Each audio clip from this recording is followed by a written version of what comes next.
Y de vuelta a Tolerancia Cero con nuestro próximo invitado, el flamante presidente de esta nueva comisión presidencial contra el tráfico de influencias, la corrupción. Eduardo Engel, muy buenas noches, gracias por estar aquí. Gracias por invitarme. Además es uno de los académicos que más ha escrito, antes de que sucediera todo esto, más ha escrito, y que tiene una fundación, un think tank, que llaman, con justamente el financiamiento de la política, has escrito muchas columnas, un tema del cual te interesa y has profundizado, así que muy atingente tenerlo aquí esta noche. Eduardo, vamos a ver una nota y volvemos aquí a la mesa, ¿te parece? Fue un hecho que golpeó fuerte. Acusaciones de corrupción, tráfico de influencias, información privilegiada tienen a la política y a los políticos contra la pared. Son casos que se han llevado al margen de la ética o de la prudencia, y en algunos casos derechamente al margen de la ley. Incluso tuvo que pasar un hecho que golpeó directamente a la presidenta y a su familia. No he cometido ilícito alguno, ni delito funcionario. Para mí, como madre y presidenta, ha sido momentos difíciles y dolorosos. Por eso fue necesario tomar una decisión, una comisión contra los conflictos de interés, el tráfico de influencias y la corrupción. 16 personas de distintas sensibilidades del mundo académico y social. Sin embargo, varios quedaron afuera. Lo que tenemos es una crisis de legitimidad de nuestras instituciones y cómo se entremezcla el poder, el dinero y la política. Y lamentablemente con un consejo y con modificaciones legales parciales no vamos a lograr hacer que la gente vuelva a creer en la democracia. Ningún político vigente. Yo estaba en la Cámara, que es el lugar que tengo mandato para estar, de mis electores. Había reunión de la sesión normal de la Comisión de Trabajo. Así que me pareció relevante estar en esta actividad y no tengo otra... Lo demás son especulaciones. Ningún representante de las iglesias. No me parece de ninguna manera extraño. El país es un país laico y la laicidad se expresa en las organizaciones del país. No es necesario que esté la institución de una iglesia o de otra para que tenga valor una institución civil. Aunque existe un acuerdo total en que esto es de especial relevancia para el futuro del país. Es una buena y necesaria idea. Creo que todos estamos convencidos que la democracia chilena necesita un funcionamiento mejor, más transparente. Cualquier acto irregular o ilícito debe ser condenado por todos. Las soluciones políticas, de igual forma, llegan a la moneda. 45 días tiene la comisión para entregar una propuesta a la presidenta Bachelet, pero... Es el Parlamento el que legisla. En una democracia representativa así tiene que ser y eso es lo que nosotros vamos a hacer.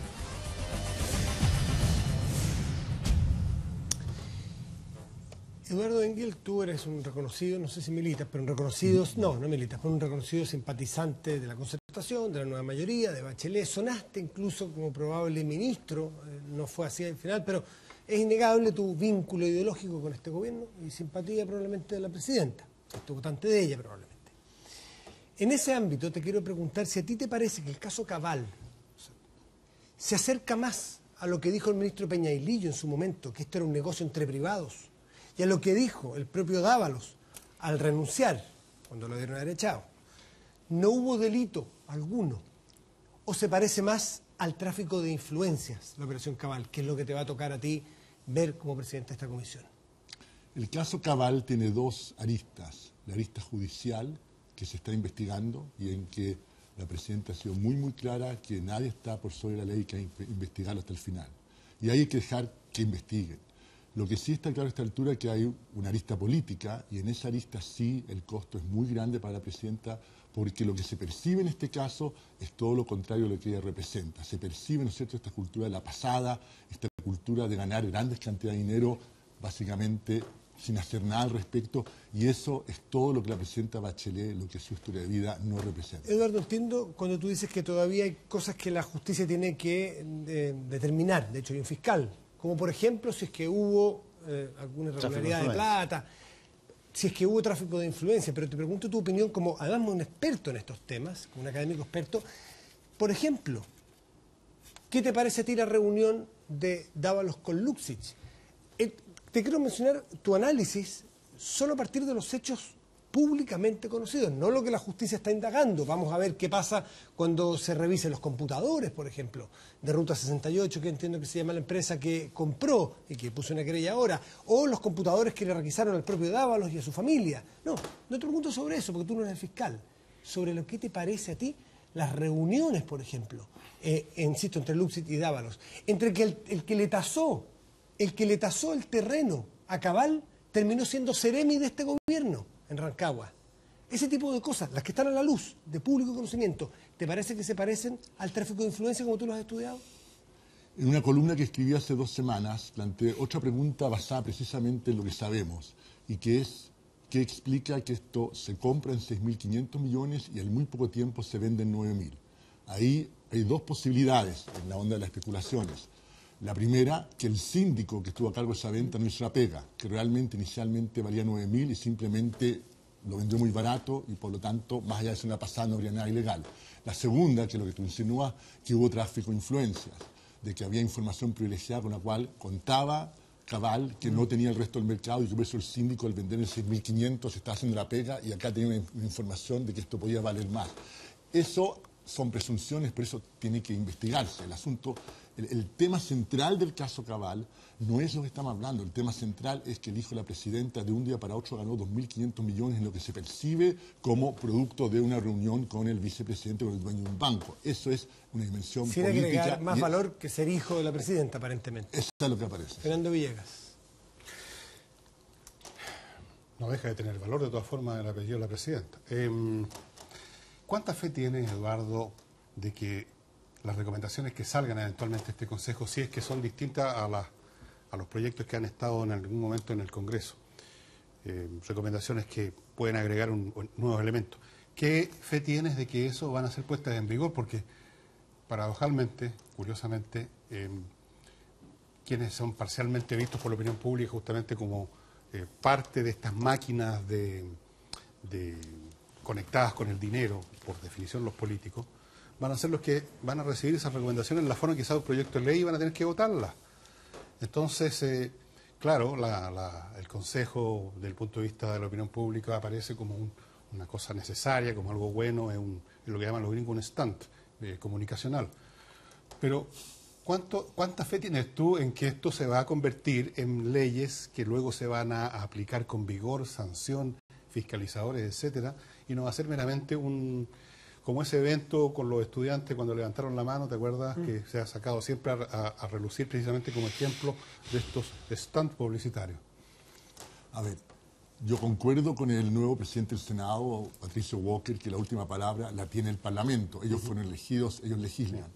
No obstante eso, yo creo que este Consejo Asesor puede hacer propuestas interesantes, consensuadas, ojalá con unanimidad en temas claves que la presidenta tome y envíe al Congreso y que el Congreso apruebe. Yo creo que el tener un grupo transversal de personas que no son parte del problema en este momento, que el problema no solamente la arista política que tú estás mencionando, también está con el lado empresarial. Acá hay problemas serios de probidad en los 2 principales sectores que tiene una nación.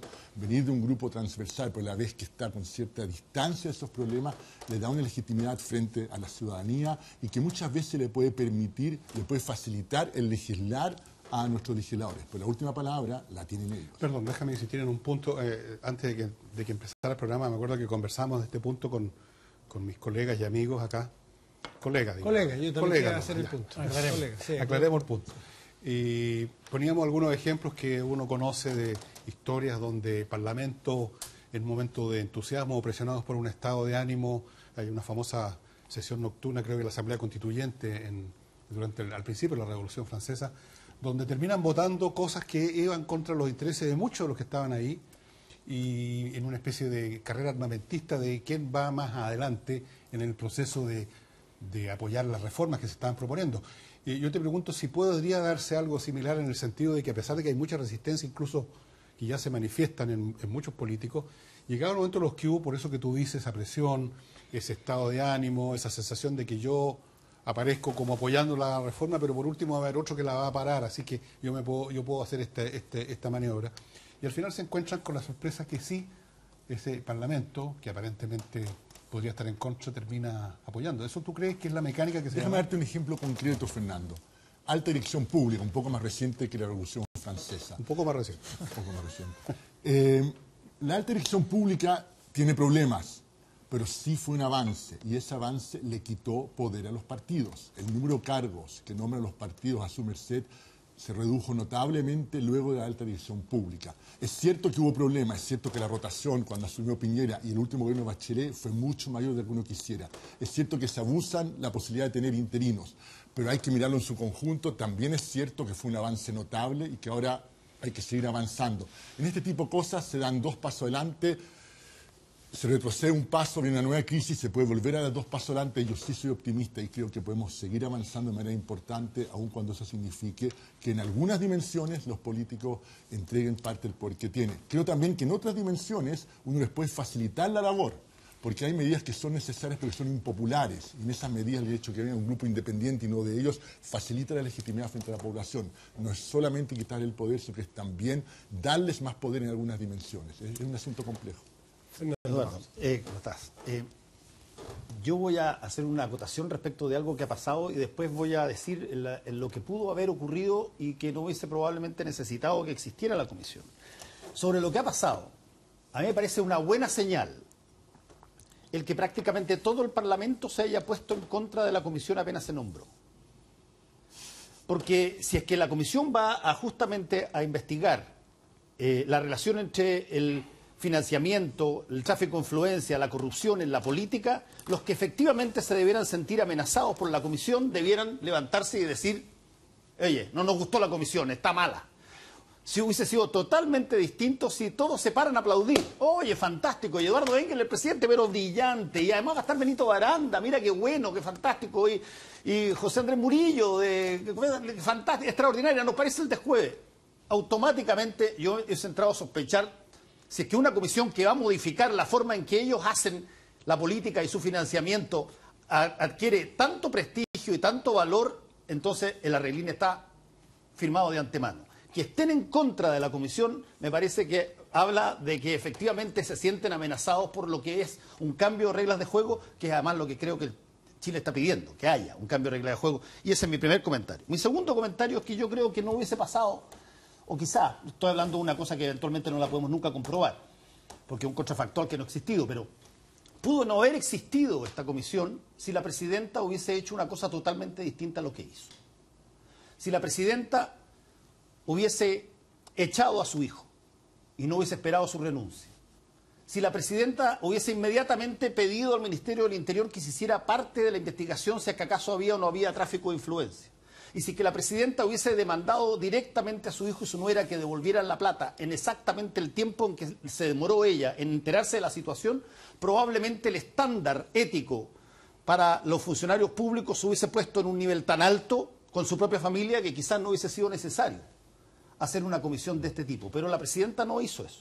Y yo no voy a juzgar lo que una madre puede o no puede hacer respecto de su hijo, como no juzgué también en su momento a Carlos Larraín respecto de lo que podía o no podía hacer por su hijo cuando estaba pasando aquello. Solamente miro lo que ella republicanamente tiene la obligación de hacer y todo el país espera. Y creo que la razón por la cual está la comisión formada no es solamente porque existe Penta, sino porque ella, creo yo, se dio cuenta que se escapó de las manos de lo que pudo haber hecho republicanamente a tiempo y se necesitó que viniera un tercero, en este caso una comisión, para hacer lo que yo tengo la impresión que podría haber hecho ella si es que hubiese estado en la situación subjetiva que necesita algo tan brutal como eventualmente decirle a todo el mundo que su hijo actuó mal y que no merece estar en el Estado.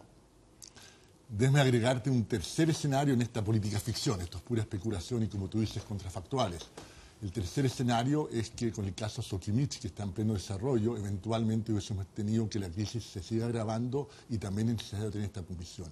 Estas comisiones, estos consejos nacen en un momento de crisis y cuando es suficiente la crisis es obviamente subjetivo y tomar contrafactuales es difícil, pero evidentemente este tipo de reformas, este tipo de comisiones requieren de una crisis, eso es lo habitual no solamente en Chile, en todos los países. Oye, sobre una colonario, tú mencionaste Sokimich. Hay un tremendo debate hoy día sobre si Sokimich debe o no debe entregar su información y si es que Impuestos Internos se la debe o no se la debe exigir y ampliar el rango de lo que está viendo la Fiscalía. ¿cuál es el límite que tiene la Comisión respecto de, por ejemplo, demandar cambios de fondo en los organismos del Estado? ¿Tienen alguno? Nosotros no tenemos ningún límite, tenemos un mandato muy general que son conflictos de interés, tráficos de influencia y corrupción, y eso cabe todo. Ahora, en 45 días estamos seleccionando un número limitado de temas porque tenemos el límite que es nuestra capacidad de lo que hacemos en 45 días. Pero en cuanto a los temas que elegimos bajo ese sombrero muy amplio, esos 3 temas, la presidenta fue muy explícita en darnos la más absoluta libertad y nos la vamos a tomar. Felipe Bianchi. Eduardo, buenas noches. Quiero hacer solo una diferenciación respecto a lo que decía Fernando, porque lo hemos discutido otras veces también, pero porque a alguien le puede haber llamado la atención en la casa. A mí me parece que es del todo evidente que cuando estamos hablando del caso Cabal no estamos hablando de una madre, sino de la Presidenta de la República. Cuando estamos hablando del caso Larraín no estamos hablando de un padre, sino de un senador de la República. Y en esos casos y en esos sentidos, los silencios o los apoyos, desde mi perspectiva, son intolerables, no son aceptables. Pero esa es mi posición. Quiero hacer un ejercicio a propósito de lo mismo que decía Fernando, de las quejas contra la comisión, que no lleva ni 2 sesiones y ya ha recibido muchas. Y lo quiero invitar a hacer una especie de ping-pong para que las conteste lo más rápido posible. Por ejemplo, porque yo hice un ejercicio en la semana anotándolas todas y me entretuve, pero como diablo, porque había varias. El senador Larraín dice, está muy ladeada ideológicamente la comisión, casi no hay nadie de derecho, 1 de 16. Yo veo al menos 4 personas cercanas a la derecha, pero habría que ver ese criterio. Aquí hay varias personas tradicionalmente cercanas a la derecha. También es habitual que en estas comisiones el gobierno de turno pone un poco más de su lado, siempre ha sido así, pero hay 4 personas que en mi juicio son habitualmente cercanas a la derecha. De distintas personas, faltan políticos, no hay empresarios, incluso alguien dice no está la iglesia, no sé qué tendría que ser la iglesia, pero lo dicen. Respecto de políticos y empresarios, yo creo que es bueno que no estén en esta comisión. Es importante escucharlos en todo lo que saben, en todo lo que quieren aportar. Pero el problema que tenemos es un problema de confianza en los políticos y un problema de confianza en los empresarios. Y por lo tanto, una comisión que los tiene a ellos, teniendo muy en claro que hay muchos políticos, muchos empresarios que son sumamente honrados y probos, igual la opinión pública en este momento, yo creo que lo importante es lo que ha hecho la presidenta y que tiene una comisión sin políticos y sin empresarios. Respecto a la iglesia, aun cuando no está oficialmente representada, hay personas cercanas a la iglesia que son personas de gran prestigio, Benito Baranda entre ellos.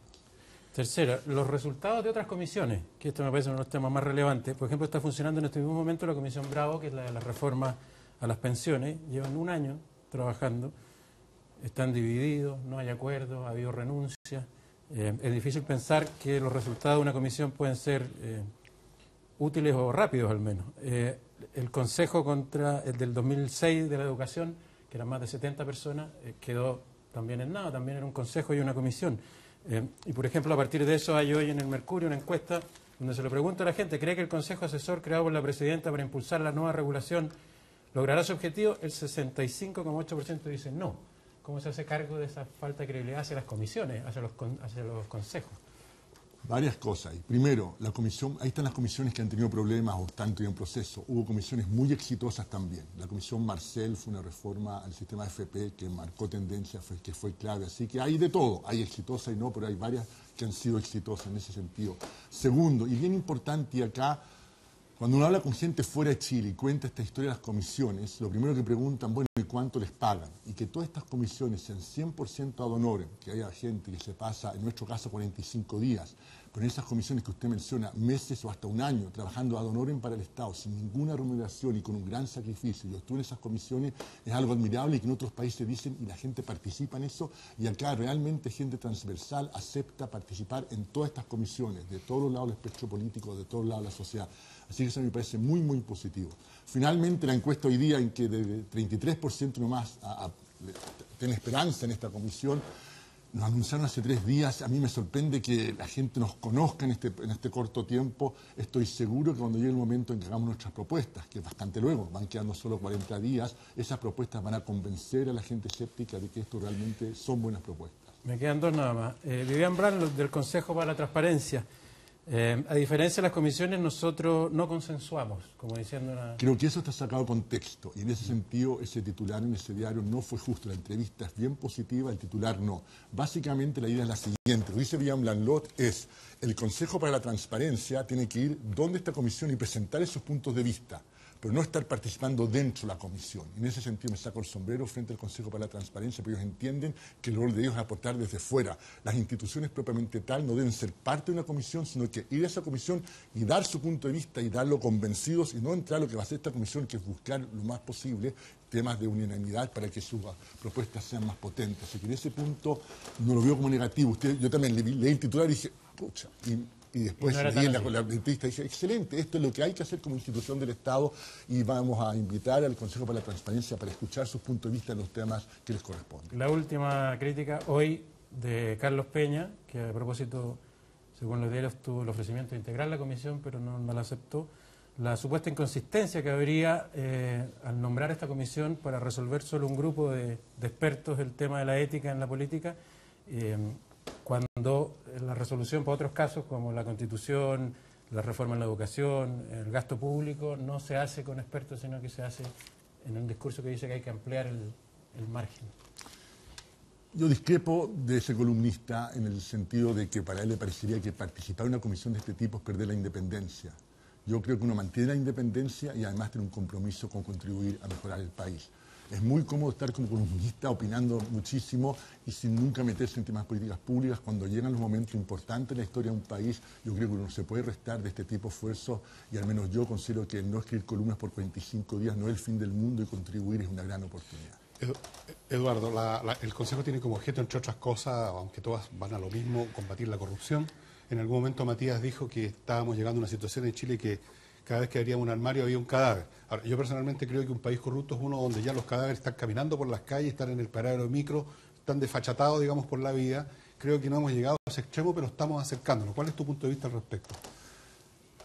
Tenemos un problema serio de pérdida de confianza, y esa pérdida de confianza no es solamente lo que sucedió con el financiamiento de la política, con los políticos, también con el lado empresarial, los escándalos de colusión, uno y otro, el caso de la Polar, los pollos, las farmacias, han llevado a una sensación de abuso, un desprestigio respecto a la clase empresarial. Lo que hemos visto con los casos Penta, de gente que nunca antes había sido llevada a la cárcel, es realmente impresionante, trae un tema general. Ahora, parte de esto, me imagino, sucede por mucho tiempo y tenemos una sociedad más exigente en la capacidad de llevar estos casos. La reforma procesal penal fue clave para el caso Penta. El caso de los pollos fueron claves reformas que permitían requisar información de computadores. Hemos estado avanzando. Lo importante es cuando suceden estos escándalos, si la sociedad es capaz de reaccionar o si no pasa nada. Y ahí hay un ejemplo que es importante dar. Tenemos un país vecino en que sistemáticamente no pasa nada, que es Argentina, donde encuentran millones un millón de dólares en billetes, ¿no es cierto?, en el baño de un ministro. O otro caso, que es más importante aún y relevante para Chile. En Brasil, durante 20 años, vamos en el tercer mayor escándalo de corrupción y en los dos anteriores la clase política brasileña no fue capaz de hacer nada. Y cada nuevo escándalo es peor que el anterior y en Brasil en este momento estamos al borde, sí, de un colapso total de las instituciones. La economía en Brasil se viene en picada para abajo, producto de lo que está sucediendo por la política en Brasil. No son solamente lo que está pasando internacionalmente. Entonces, la pregunta para los próximos meses es, en general, esta comisión es parte de lo que tiene que hacer mucho más gente y clave es el Parlamento. Pero el tema es, ¿seremos capaces de aprender las lecciones o vamos a tapar un poquitito por ahí para que en 3, 4 años más tengamos una crisis 3 veces mayor y ahí sí ya sea demasiado tarde? A mi juicio, ese es el desafío que tenemos. Eduardo Engel, presidente de esta comisión, le quedan más de 40 días, le quedan 42 días. No es mucho. No, saquemos la cuenta, partimos el martes y estamos a domingo. Habías dicho que llevaban 3 días trabajando. A ver si se cuentan los fines de semana. Hay que darle unos días si es necesario, porque es un grupo de gente que tiene el prestigio suficiente, la credibilidad para dar... aquí no van a legislar ellos, se equivocan cuando dicen que necesitamos que son otros los que legislan. Van a dar consejos para que la presidenta y el gobierno, a su vez, diseñen políticas públicas que se voten en el Congreso. Así que no se pongan tan nerviosos, algunos parlamentarios no les están quitando la pega. Eduardo Engel, muchas gracias por estar aquí, muy buenas noches. Gracias a ustedes. Aunque se pongan nerviosos. Hacemos una pausa y volvemos. Esto era necesario. Que se pongan nerviosos.